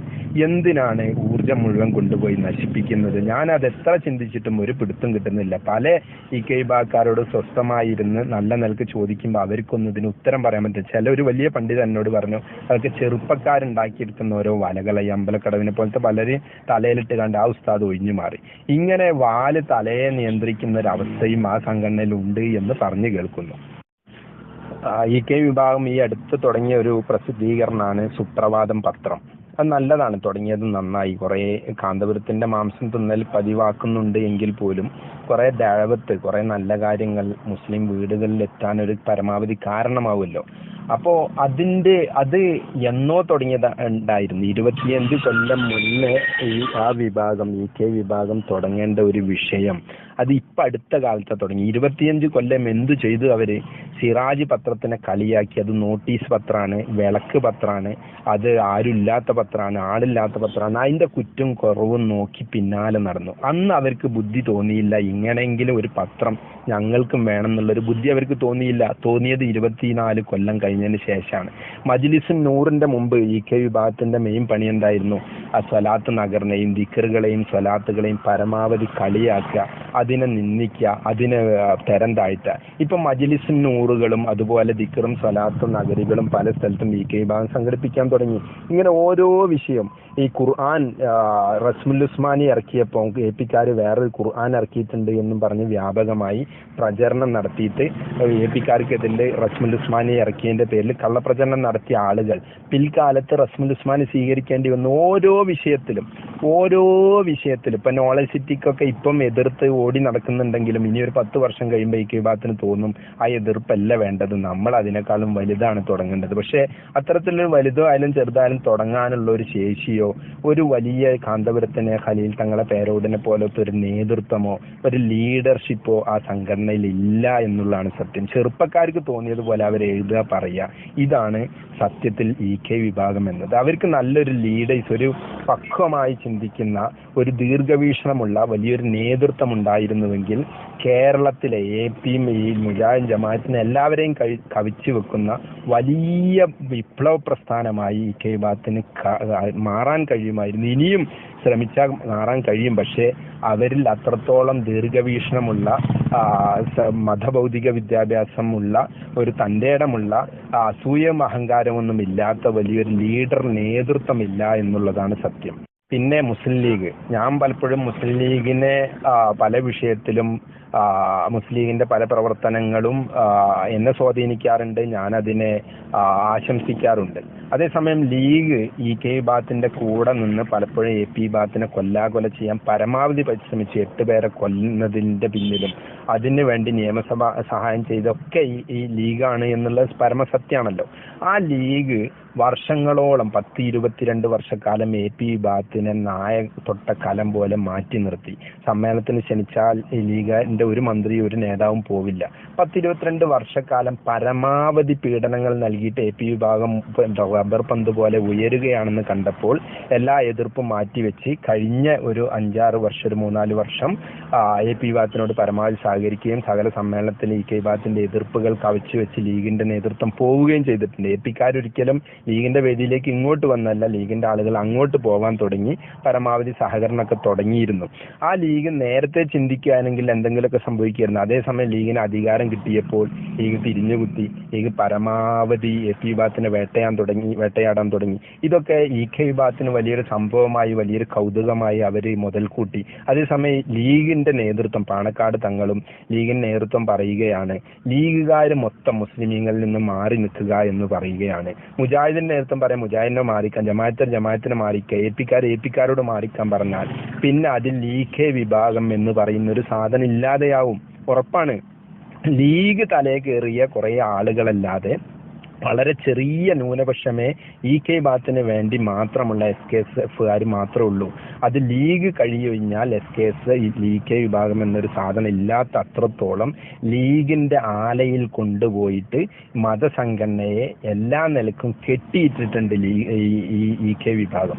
അതുകൊണ്ട് തന്നെയാണ് അമ്പലക്കടവിനെതിരെ ആക്ഷൻ എടുക്കേണ്ടി വന്നതും ഇതുപോലെ പല വിഷയത്തിലും ഈ മുസ്ലിം ലീഗ് കെ വിഭാഗത്തിനെ അവഗണിക്കുന്നതും. ഇപ്പൊ സലഫികൾക്ക് എതിരെ കെ വിഭാഗം വലിയൊരു പ്രമേയം ഇറക്കിയിട്ട് വലിയൊരു ക്യാമ്പയിൻ നടത്തുമ്പോൾ ഇപ്പുറത്ത് സലഫികൾ അനുകൂലിച്ചുകൊണ്ട് ഷാജിയും VTയും മറ്റുള്ളവരൊക്കെ പ്രസംഗിക്കുന്നത്, എഴുതുന്നതും ജാമ്യം എടുക്കുന്നതൊക്കെ, അതൊക്കെ തോന്നുമ്പോൾ മനസ്സിലാക്കുമ്പോൾ നമുക്കറിയാം കെ വിഭാഗത്തിനെ ലീഗ് കൈയൊഴിയാൻ പോകുന്നു, രണ്ട് ദിശയിലേക്ക് പോകുന്നു എന്നത്.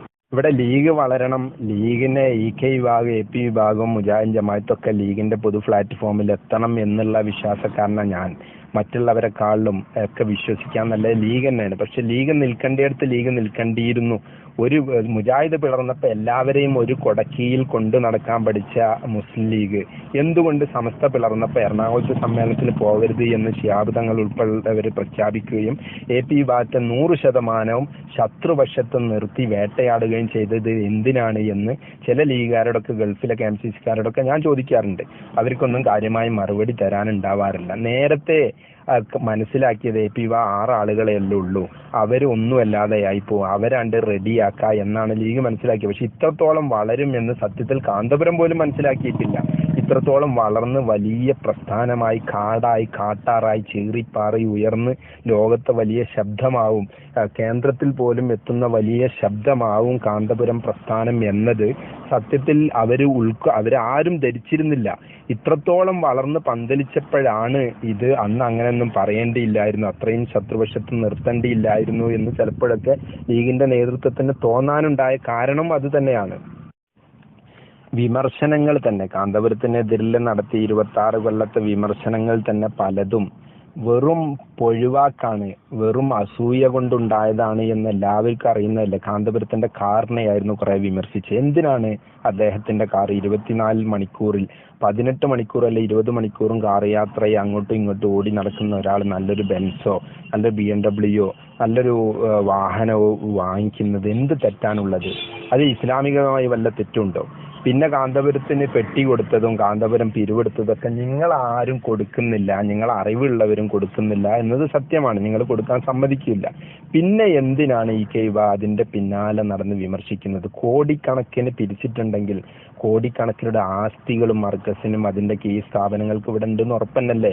കോടികളുടെ ആസ്തി ഉണ്ടായിരിക്കെ എന്തിനാണ് അനാവശ്യമായി വിമർശനം നടത്തുന്നത്? ചേകനൂർ വിഷയത്തിൽ കാന്തപുരത്തിന്റെ ഉള്ളിലിടാൻ ഒറ്റക്കെട്ടായി എല്ലാവരും ശ്രമിച്ചിട്ടില്ലേ? ആ ഒരു ശ്രമം എന്തുകൊണ്ട് സലഫികളുടെ വിഷയത്തിൽ ഇവിടെ കാണുന്നില്ല? ഇവരെ ഒറ്റക്കെട്ടായിട്ട് അനുകൂലിക്കുമ്പോൾ അന്ന് കാന്തപുരത്തിന് ടൈഗർ സുന്നിയായി ഒറ്റക്കെട്ടായിട്ട് ഒതുക്കാൻ നോക്കിയില്ലായിരുന്നോ? വ്യാപകമായി കാന്തപുരത്തിന് അറസ്റ്റ് ചെയ്യണം എന്ന് പറഞ്ഞ് നോട്ടീസ് ഇറക്കി. പിന്നീട് വഹാബിസം പിളർന്നപ്പോൾ ഞങ്ങളാ ചെയ്തതെന്ന് അവർ പറയുകയും ചെയ്തു. മുടി, ചട്ടി, മസ്ജിദൊക്കെ അതാരും മൂടിയിട്ട വെള്ളം കുടിക്കാൻ വിമർശനത്തിന്റെ പേരിൽ വർഷങ്ങൾ ആളുകൾ കൂടി വരുന്ന കാഴ്ചയിലുള്ളത്. എന്താ അതുകൊണ്ട് കിട്ടിയ നേട്ടം? കുറെ ഇസ്ലാമിക ഷിയാറ് പൊളിച്ചത് കൊണ്ട് എന്താണ് അതുകൊണ്ട് പറ്റിയ നേട്ടം? മക്ബറയില് ആളുകള് കൊടി തലയിൽ ഉയ്യുന്നത് പോലെ, നൂലും മന്ത്രം ദുആ ചെയ്യുന്നത് പോലെ അതിനൊക്കെ കുറെ ആളുകൾ എതിർത്തു. പഴയ കാലത്തെ എതിർത്ത് ഇങ്ങനെ പോരുന്നു. എന്താ അതുകൊണ്ടുണ്ടായ നേട്ടം? എന്നതുപോലെ മർക്കസിലെ വെള്ളം അത് ആശിക്യങ്ങൾ കുടിക്കുന്നു. അതിന്റെ പിന്നാലെ കൊട്ടി ഘോഷിക്കുന്നതിലും നല്ലത് വേറെന്താ നന്മകൾ ചെയ്യാന്നല്ലേ? ഇപ്പുറത്ത് കാസിം 25,000 ലേലം ചെയ്ത് മുടിച്ച വെള്ളം, അതുപോലെ തന്നെ അവിടുത്തെ സ്ഥാപനത്തില് വെല്ലൂരിലെ സ്ഥാപനത്തിൽ മുടിയുണ്ട് എന്ന് അമ്പലക്കടവ് പ്രസംഗിച്ചു. ഇതൊക്കെ തെളിവുണ്ടായിട്ട് ഇതൊക്കെ വിവാദമാക്കാൻ പറ്റുമോ? ഇപ്പുറത്ത് വിവാദമാക്കാൻ പോവാതിരുന്നത് എന്തിനാണ്? മുസ്ലിമീങ്ങളുടെ ഇടയിൽ ഫിത്ന ഉണ്ടാക്കാൻ പോകുന്നത് എന്ന് കരുതിയിട്ടായിരുന്നു. നോളജ് സിറ്റിയിൽ എന്തെല്ലാം സ്ഥാപനങ്ങളാണ് 120 ഏക്കറയിൽ. ഈ കേരളത്തിലെന്നല്ല ഇന്ത്യയിലെ മുസ്ലിമീങ്ങൾക്ക് ചെയ്യാൻ പറ്റിയ ഏറ്റവും വലിയ ബൃഹത്തായ പദ്ധതിയായിരിക്കും ആ നോളജ് സിറ്റി പുറത്തു വന്നാൽ സംഭവിക്കാൻ പോകുന്നത്. അവിടെ എപിക്കാര മക്കളെന്നോ ഈക്കക്കാര മക്കളെന്നോ മുജാഹിദിന്റെ ജമാഅത്തിന്റെ ഒന്നും വിവേചനമില്ല. എല്ലാവർക്കും അതിന്റെ മാനേജ്മെന്റ് എപിക്കാരാണെങ്കിൽ പോലും അംഗീകാരമുള്ള സ്ഥാപനങ്ങളായതുകൊണ്ട് 50% സീറ്റ് എല്ലാവർക്കും മെറിറ്റ് അടിസ്ഥാനത്തിൽ കൊടുക്കേണ്ടി വരും. മാനേജ്മെന്റ് അടിസ്ഥാനത്തുള്ളത് തന്നെ എല്ലാ ഗ്രൂപ്പുകാർക്കും കൊടുക്കുന്നതാണ്. ഇങ്ങനെ ഇരിക്കെ എന്തിന് അതിനെ വളരെ മോശം ഭാഷ പ്രയോഗിച്ചിട്ട് നിന്ദ്യതപ്പെടുത്തുന്ന, കേസ് കൊടുക്കുന്ന, മുടക്കാൻ നോക്കുന്നതും എന്തെല്ലാം വിഷയങ്ങൾ? അതൊക്കെ ചെയ്യുന്നതിന് പകരം അത്തരത്തിലുള്ള 320 ഏക്കറയിൽ കാന്തപുരം തുടങ്ങുമ്പോൾ 200 ഏക്കറയിൽ ഇപ്പുറത്ത് തുടങ്ങല്ലേ വേണ്ടത്? ഏക്കറ കണക്കിന് സ്ഥലം ഈ കെ ബാത്തിന്റെ പല കോളേജുകൾക്കും പഴയ കാലത്തുണ്ട്. പട്ടിക്കാട് ജാമിയ നൂരിയക്കൊക്കെ ഉണ്ട്. അത് നൂര് ശതരീക്കത്തെ അതാണൊക്കെ അവര് വിവാദമാക്കുന്നത്. അവരെ പിടിച്ച് അത് വിവാദമാക്കാൻ പറ്റും. പക്ഷെ അത് നമ്മൾ പോകുന്നില്ല. എന്നാലും ആ സ്ഥാപനത്തിന്റെ ഏക്കറക്കണ സ്ഥലത്ത് എന്തെങ്കിലുമൊക്കെ തുടങ്ങുന്നതിന് പകരം കാന്തപുരത്തിന് എതിരിൽ വ്യാപകമായി കുപ്രചരണങ്ങൾ നടത്താം. ഈ 14 ദിവസം കൊണ്ട് സനത് കൊടുക്കുന്ന സ്ഥാപനം എന്ന് പറഞ്ഞൊരു ദാരിമിനെ ചട്ടം കെട്ടിച്ച് കൊണ്ടുനടന്നു. അവസാനം അയാൾ മർക്കസ് വന്ന് മാപ്പ് പറയേണ്ടി വന്നു. കള്ള സനത് ഉണ്ടാക്കി. സ്ത്രീ പള്ളി പ്രവേശനത്തിന്റെ വിഷയത്തിലും കേരള യാത്രന്റെ വിഷയം എന്തെല്ലാം വിഷമങ്ങൾ ഉണ്ടാക്കി, എന്തെല്ലാം വിഷയങ്ങൾ ഉണ്ടാക്കി. മോഡിന്റെ സ്തുതിയാണ്. രാജഗോപാലൻ വന്നിട്ട് 1 കോടി കൈക്കൂലി കൊടുത്തു എന്നൊക്കെ പറഞ്ഞിട്ട് എന്തെല്ലാം മുഅ്മിനീങ്ങളെ കൊണ്ട് എന്തെല്ലാം വിവാദങ്ങൾ ഉണ്ടാക്കി. അതിൻ്റെയൊക്കെ പിന്നിൽ പലപ്പോഴും മുജാഹിദ് ജമാഅത്തുകാരും കൊടുക്കുന്ന ഇമേജുകൾ, അവർ ടാർഗറ്റ് ചെയ്യുന്ന ചില അജണ്ടകളാണ് ഈ കെ വിഭാഗം അറിഞ്ഞോ അറിയാതെ പ്രചരിപ്പിക്കുന്നത്. തമ്മിലടുപ്പിക്കാൻ വേണ്ടി വഹാബികളും മൗദൂദികളും ചെയ്യുന്ന പലതും ഈ കെ വിഭാഗം അറിഞ്ഞോ അറിയാതെ നെഞ്ചിലേറ്റിയതാണ് സകല വിഷയത്തിന് ഒരു പരിധിവരെ കാരണം. ഇപ്പോ അവസാനം വന്ന സ്വാമിനെ കൊണ്ട് തിരിച്ചിട്ടിച്ചു എന്ന വിഷയം, അതിലെന്ത് തെറ്റാണുള്ളത്? അതിലൊക്കെ ഒരുപാട് നന്മകൾ പലതും ഉണ്ട് എന്നുള്ളത് പലരും പറഞ്ഞതാണ്. അതിലൊരു തെറ്റില്ല. മോദിനെ കുറ്റം പറയേണ്ടടുത്ത് മോദിനെ കുറ്റം പറഞ്ഞിട്ടുണ്ട്, നന്മ പറയേണ്ടടുത്ത് നന്മ പറഞ്ഞിട്ടുണ്ട്. അത് മോദി എന്ന് പറയുന്ന ഒരാൾ ഇന്ത്യയിലെ മഹാഭൂരിപക്ഷം വരുന്ന 35 കോടിയോളം വരുന്ന, അതിലേറെ വരുന്ന ആളുകൾ, 35% വരുന്ന ആളുകളെ വോട്ട് മേടിച്ച് കേന്ദ്രം ഭരിക്കുന്ന ഒരു പാർട്ടിയാണ്. അവരെ നമ്മൾ പല്ലും നഖവും ഉപയോഗിച്ച് കണ്ട് കൊല്ലാകൊല ചെയ്യാൻ ഇറങ്ങിയാൽ ഇവിടെ 135 കോടിയിൽ വെറും 30 കോടിയോ 25 കോടിയോ മുസ്ലിമീങ്ങളുള്ളൂ. ബാക്കിയൊക്കെ അന്യമതക്കാരാണ്. അതിൽ മഹാഭൂരിഭാഗം ഹിന്ദുക്കളാണ്. ഒരു മുസ്ലിമിനെ 100 ഹിന്ദുക്കൾ വളയാൻ പറ്റി അത്രത്തോളം അവര് മൃഗീയ ഭൂരിപക്ഷത്തിലാണ്. അവരെ പല്ലും നഖവും ഉപയോഗിച്ച് നമ്മൾ തകർക്കുന്നതിന് പകരം നമ്മൾ വിദ്യാഭ്യാസ ജീവകാരുണ്യ പ്രവർത്തനങ്ങൾ നടത്തി കുറെ അഭ്യസ്ത വിദ്യരെ ഉണ്ടാക്കി അധികാര കേന്ദ്രങ്ങളിലൊക്കെ സ്ഥാപിച്ച് മുസ്ലിമീങ്ങൾക്ക് വല്ല നന്മകളും ചെയ്യാനുള്ള ശ്രമങ്ങളാണ് നമ്മൾ നടത്തേണ്ടത്. അതേസമയം ഈ മോദിന്റെ പേരും മറ്റുള്ളവരെ പേരും പറഞ്ഞ് ഇവിടെ വർഗീയത ഉണ്ടാക്കാൻ വേണ്ടി ശ്രമിക്കുകയല്ല വേണ്ടത്.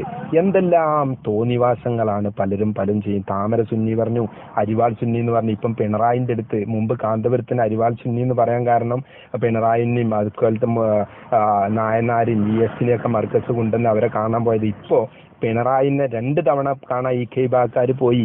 അന്ന് പറഞ്ഞ പോലെ ഇപ്പം നമുക്കും തിരിച്ചു പറയാമായിരുന്നു, പക്ഷെ പറയാൻ പാടില്ല. ദേവഗൌഡും ചവാനൊക്കെ വന്നതിൽ പ്രത്യേക ലക്ഷ്യങ്ങളും കേന്ദ്രത്തിന്റെ പല കാര്യങ്ങളും ഉണ്ടായിരുന്നു. അപ്പൊ അവരെ പേരിൽ വെച്ച് കെട്ടി.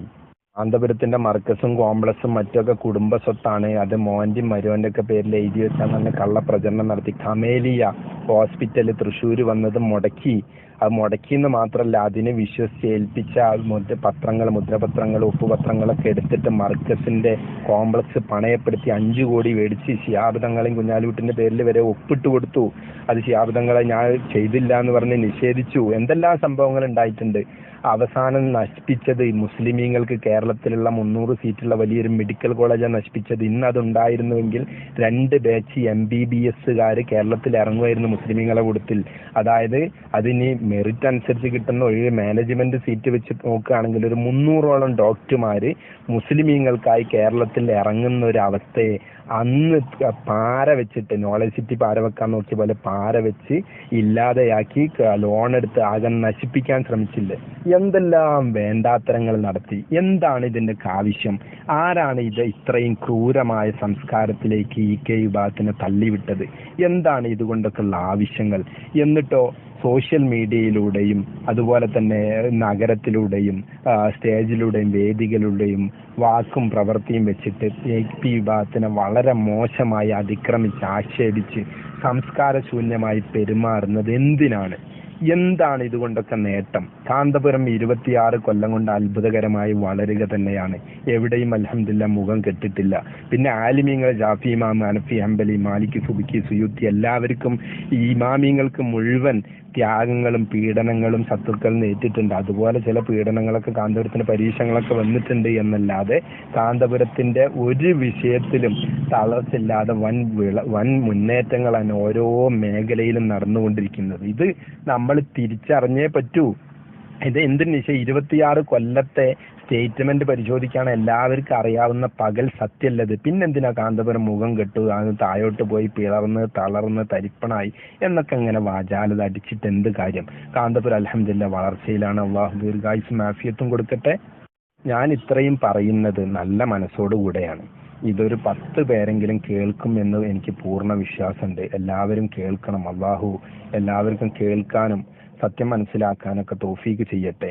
ഇത് വാട്സപ്പ് ക്ലിപ്പുകളായതുകൊണ്ടാണ് ഇങ്ങനെ ഓരോന്നോരോന്ന് ഇട്ടത്. ഇൻഷാ അല്ലാഹ് നിങ്ങളെ പ്രതികരണത്തിനനുസരിച്ച് ഇത് ഇൻഷാ അല്ലാഹ് ബാക്കി ക്ലിപ്പുകളൊക്കെ നമുക്ക് പറയാം, തെളിവുകളും ക്ലിപ്പുകളൊക്കെ തരാം.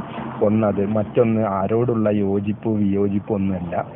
ഹക്കായി മനസ്സിലാക്കാനും കുറെ ആളുകളെ തെറ്റിദ്ധാരണ നീങ്ങാനും സത്യം ബുദ്ധിപരമായി വീക്ഷിച്ച് മനസ്സിലാക്കാനൊക്കെ ഇത് കാരണമാവുന്ന എനിക്ക് പലപ്പോഴും അനുഭവപ്പെട്ടത് കൊണ്ടാണ് ഇങ്ങനെ പറയുന്നത്. ഇനി ഇതെല്ലാം കൂടെ ശേഖരിച്ച് ഇൻഷാ അല്ലാഹ് ഞാൻ ഒരു മണിക്കൂർ ഉള്ള വലിയൊരു ഓഡിയോ ക്ലിപ്പ് ആക്കിയിട്ട് വീഡിയോ മോഡ് ആക്കിയിട്ട് ചില ഗ്രൂപ്പുകളിലൊക്കെ ഇടണം എന്ന് ഉദ്ദേശിക്കുന്നുണ്ട്.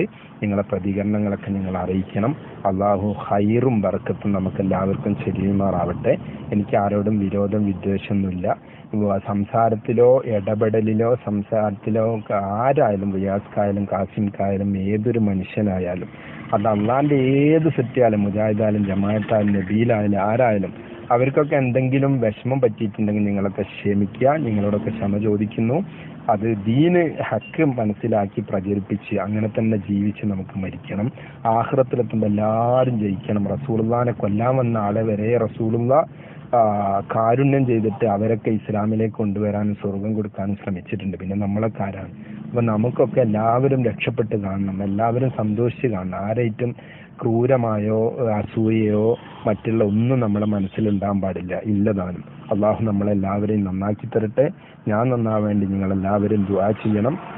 ഇതിന്റെ ഇനിയും കുറെ വിശദീകരണങ്ങളുണ്ട്. ഇതൊക്കെ നിങ്ങൾ പലരും കേൾക്കുമെന്ന് എനിക്ക് ഉറപ്പാണ്. കേട്ടതിന് ശേഷം ഞാൻ വിശദമായിട്ട് വീണ്ടും കാര്യങ്ങളൊക്കെ പറയാം. അള്ളാഹു നമ്മളെല്ലാവരും അനുഗ്രഹിക്കട്ടെ, നന്നാക്കട്ടെ. നല്ലത് എവിടെയാണ്, നന്മ എന്താണ്, അത് തിരിച്ചറിഞ്ഞിട്ട് അതിന്റെ കൂടെ നിൽക്കാൻ അള്ളാഹു നമുക്കൊക്കെ തൗഫീക്ക് ചെയ്യട്ടെ. ആമീൻ റഹ്മത്തിക യാ അർഹമർ റഹീമീൻ. ഞാൻ ഇത്രയും പറഞ്ഞ വിഷയങ്ങൾ നിങ്ങളെല്ലാവരും കേട്ട് കഴിഞ്ഞു. ഇനി ഞാൻ ന്യായമായും എല്ലാവരും മനസ്സിൽ തട്ടാൻ വേണ്ടി ഒന്നുകൂടെ ചോദിക്കുന്നു. നിങ്ങൾ ഹൃദയത്തിന്റെ മുകളിൽ കൈവച്ചിട്ട് ചിന്തിക്കുക, നെഞ്ചത്ത് കൈവച്ച് ചിന്തിക്കൂ. എന്തിനാണ് ഒരു മുസ്ലിം പണ്ഡിതനെ ഇത്രത്തോളം നിന്ദിച്ച് സംസാരിക്കുന്നത്? അതിൽ റസൂലുള്ളാന്റെ കുടുംബക്കാരായ അഹ്ലുൽ ബൈത്തുകാരായ കുറെ ആളുകളില്ലേ, കുറെ യത്തീം കുട്ടികളില്ലേ, കുറെ പണ്ഡിതന്മാരില്ലേ, കുറെ ഔലിയാക്കന്മാരില്ലേ, കുറെ ദിക്ർ ചെല്ലുന്ന ദാക്കിരീങ്ങളില്ലേ, കുറെ മുഅ്മിനീങ്ങളില്ലേ? എല്ലാവരും നല്ലവരാണ് എന്നുള്ള വാദം ഒഴിവാക്കിയാൽ ഒരു 50% നല്ലവരുണ്ടാവുമെന്ന് ഉറപ്പന്നല്ലേ ഏത് സംഘടനയിലും. അപ്പൊ അങ്ങനെ വരുമ്പോൾ അത്തര ആലിമീങ്ങളെ, മുത്തല്ലിമീങ്ങളെ, സ്വാലിഹീങ്ങളെ, ഔലിയാക്കന്മാരും സയ്യിദന്മാരും മുഴുവൻ നിന്ദിച്ച് തരം താഴ്ത്തി കള്ളന്മാരും കൊള്ളക്കാരും ചൂഷകരുമാക്കി മാറ്റുന്നത് എന്തിനാണ്? ഇങ്ങനെയൊക്കെ ഈബത്തും നമീമത്തും കളവും വഞ്ചനയും പറഞ്ഞിട്ട് സമുദായത്തിനെ തമ്മിലടിപ്പിച്ചാൽ അതിന്റെ പേരിൽ ഓരോരുത്തരും നാവിൽ നിന്ന് വരുന്ന, പേനയിൽ നിന്ന് വരുന്ന വാമൊഴിയും വരമൊഴിയായി വരുന്ന വളരെ നിന്ദ്യമായ ഈബത്തുകളും നമീമത്തും ഫിത്നയും പല ഭാഗത്തും പടർന്ന് പന്തലിച്ച് പലരെ എടുത്ത് എത്തിയാൽ നമുക്ക് മരിക്കുന്ന സമയം ഈമാൻ കിട്ടി മരിക്കാൻ പറ്റുമോ? നമുക്ക് ഖബറിൽ നല്ല നിലക്ക് കിടക്കാൻ പറ്റുമോ? എന്തെങ്കിലും കഴിയോ? നല്ലൊരു മുഅ്മിനായി റസൂലുള്ളാന്റെ അടുത്ത് നമുക്ക് ചെല്ലാൻ പറ്റുമോ? ഹൗദുൽ കൗസർ കുടിക്കാൻ പറ്റുമോ? അതൊക്കെ ഒന്ന് ചിന്തിച്ചൂടെ? നമ്മളെപ്പോലത്തെ ആയിരക്കണക്കിന് ആളുകൾക്ക് ഒന്നിച്ച് ചെയ്യാൻ പറ്റാത്ത കാര്യം കാന്തപുരവും ഖലീൽ തങ്ങളും പേരോട് ഉസ്താദും ഒക്കെ, അല്ലെങ്കിൽ കുറെ മുഅ്മിനീങ്ങളൊക്കെ ഒറ്റയ്ക്ക് ചെയ്യുന്നുണ്ട്. അതെങ്കിലും നമുക്കൊന്ന് റെസ്പെക്ട് ചെയ്തൂടെ? അപ്പടി തന്നെ ഈ ഇബാദത്തിന്റെ ആളുകളും കുറേ നന്മകൾ ചെയ്യുന്നുണ്ട്, കുറേ സ്വാലിഹീങ്ങളുണ്ട്. അവരെയും നമ്മൾ റെസ്പെക്ട് ചെയ്യണം. ആരെയും നമ്മൾ നിന്ദിക്കരുത്, തരം താഴ്ത്തരുത്. സുന്നികളെ ഒരു കാരണവശാലും നിന്ദിക്കാൻ പാടില്ല. ഒക്കെ സ്വർഗത്തിലേക്ക് പോകാനുള്ള ആളുകളാണ്. അതുകൊണ്ട് തന്നെയാണ് ഇത്രയും വിശദീകരിച്ച് പറഞ്ഞത്. ഒരാളും പരസ്പരം അങ്ങോട്ടും ഇങ്ങോട്ടും കലഹിക്കാതെ അവനവന്റെ പാർട്ടിയും പ്രതാപവും പ്രശസ്തിയും ഉയർച്ചയും വളർച്ചയും അനുയായികളെ ഉന്നമനവും വെച്ചിട്ട് എല്ലാവരും ഒരുപാട് സേവന പ്രവർത്തനങ്ങൾ ചെയ്യാൻ പരിശ്രമിക്കുക. അള്ളാഹു നമ്മളെ നല്ല ദായികളാക്കട്ടെ. ഈ സംസാരം ഞാൻ നല്ല ഉദ്ദേശത്തിൽ പറഞ്ഞതാണ്. എനിക്ക് അള്ളാഹുവാണ് സത്യം, നല്ല ലക്ഷ്യത്തിൽ പറഞ്ഞതാണ്. അള്ളാഹു സ്വീകരിക്കട്ടെ. ഇതുകൊണ്ടൊക്കെ വിജയിക്കാൻ കഴിയണം. എല്ലാ മുഅ്മിനീങ്ങളും ഒന്നാവണം, സുന്നികൾ ഒറ്റക്കെട്ടാവണം. സംഘടനാപരമായിട്ട് API പിരിച്ചിട്ട് EKI പിരിച്ചിട്ട് സമസ്ത പിരിച്ചിട്ട് അങ്ങനല്ല. അത് അതിന്റെ വഴിക്ക് നടക്കട്ടെ. 2 വീടുകളായി, 2 കെട്ടിടങ്ങളായി, 2 സ്ഥാപനങ്ങളായി, 2 സംഘടനകളായി നടക്കട്ടെ. അതേസമയം ഐക്യപ്പെടേണ്ട, ഒന്നിച്ച് നടക്കേണ്ട കാര്യങ്ങൾ, കല്യാണം, സൽക്കാരം, കുടിയിരിക്കൽ, മരണം എന്നതിലൊക്കെ 2 വീട്ടുകാർ ജ്യേഷ്ഠനീയന്മാർ ഒന്നിക്കുന്നത് പോലെ നമ്മൾ ഒന്നിക്കണം. സുന്നത്തെ ജമാഅത്തിന്റെ എല്ലാ മേഖലയിലും നമ്മൾ ഒന്നിക്കുക. വഹാബികളെയും മൗദൂദികളെയും എതിർക്കുന്ന വിഷയത്തിൽ മുഅ്മിനീങ്ങൾക്ക്, മുസ്ലിമീങ്ങൾക്ക്, സുന്നികൾക്ക് ആവശ്യങ്ങളും ആധികാരികതയൊക്കെ മേടിച്ചെടുക്കേണ്ട വിഷയത്തിൽ ഒന്നിക്കുക. അതേസമയം 2 തറവാടായിട്ട്, 2 വീടായിട്ട്, അങ്ങനെ 2 സംഘടനാ പ്രവർത്തനമായിട്ട് അങ്ങനെ കഴിഞ്ഞു പോവുകയും ചെയ്യുക. ഒന്ന് ആവുക എന്നുള്ളത് ഒരു വീടാവുക എന്നോ, എല്ലാ വീട്ടിൽ നിന്ന് പിരിഞ്ഞു പോയ മക്കളും മരുക്കളൊക്കെ ഒന്നാവുകയോ അല്ല. അങ്ങനെ ഒന്നാവാൻ ഒരുപാട് പ്രയാസങ്ങളും പ്രതിസന്ധികളൊക്കെ ഉണ്ട്. ഒന്നായി കഴിഞ്ഞാൽ അതിലേറെ പ്രതിസന്ധികളും ഉണ്ടാവാൻ സാധ്യതയുണ്ട്. അതുകൊണ്ട് തന്നെ ഒന്നാവേണ്ട മേഖലകളിൽ മുഴുവൻ നമ്മൾ ഒന്നാവുക. അല്ലാത്ത സ്ഥലത്തൊക്കെ നമ്മൾ നമ്മുടെ സമുദായത്തിന്റെ ഉന്നമനത്തിന് വേണ്ടി സജീവമായി പ്രവർത്തിക്കുക. ഇതാണ് എൻ്റെ അഭിപ്രായം. എല്ലാവരെയും എനിക്ക് വേണ്ടി എല്ലാവരും ദുആ ചെയ്യണമെന്ന് ഓർമ്മപ്പെടുത്തി, എന്തെങ്കിലും അഭിപ്രായ വ്യത്യാസങ്ങൾ ഉണ്ടെങ്കിൽ hamidkarad@gmail.com നിങ്ങളുടെ പ്രതികരണം അയച്ചു തന്നാൽ നന്നായിരുന്നു. അസ്സലാമു അലൈക്കും വറഹ്മത്തുള്ളാഹി.